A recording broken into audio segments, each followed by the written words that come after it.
প্রথমার্ধের ৪৫ মিনিটে বাংলাদেশের সবথেকে ইম্প্যাক্টফুল প্লেয়ার এই আনিকাই ছিলেন। একটা সুযোগ অপোনেন্টের ভুলেই পেয়ে গিয়েছিলেন, তবে সেটার কাজে লাগানো হয়নি। এবার দারুণভাবে বেরিয়ে গেছেন সানফিদা, স্টিল সানফিদা। প্যারিজাজাকে বাড়িয়েছেন, প্যারিজাজা তাকে কন্টেন করছিলেন সুরভি। শেষমেশ থ্রো ইন বাংলাদেশের পক্ষে।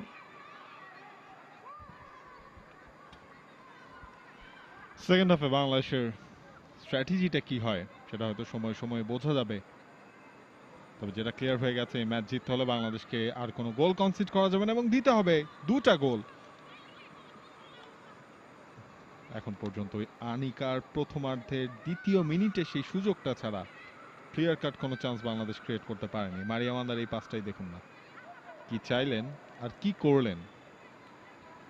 সমস্যাটা হচ্ছে বাংলাদেশের নারী দলকে এইভাবে দেখে আমরা অভ্যস্ত না। ইনফ্যাক্ট 2022 থেকে কিন্তু আমরা এভাবে দেখছি না। এক্স্যাক্টলি 2022 সাফে চ্যাম্পিয়ন হওয়া, 2024 সাফে চ্যাম্পিয়ন হওয়া, এশিয়ান কাপ কোয়ালিফায়ারে দুর্দান্ত একটা পারফরমেন্স করা, প্রথমবারের মতো এশিয়ান কাপে জায়গা করে নেয়া। সাম্প্রতিক সময়ে ওমেন্স ফুটবলের গ্রাফটা কিন্তু ডে বাই ডে উপরের দিকটাতেই উঠছিল।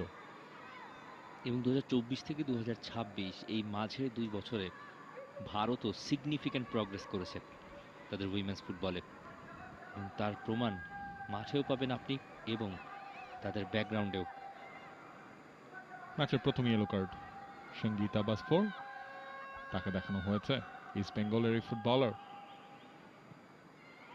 ইন্ডিয়ার হয়ে 72টা ম্যাচ, যেটা আজকের এই ম্যাচটা হচ্ছে তার 73 নম্বর ম্যাচ। লম্বা সময় ধরেই সার্ভ করে যাচ্ছেন ইন্ডিয়া ওমেন্স টিমটাকে।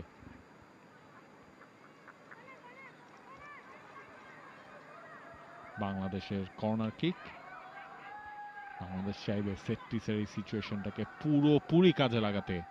এই ম্যাচে ইন্ডিয়ার অর্ধেকেরও কম সেট পিস কিন্তু বাংলাদেশ আদায় করতে পেরেছে। Rituparna, signal is on. Anika রয়েছেন 6 ইয়ার্ড বক্সের ভেতর।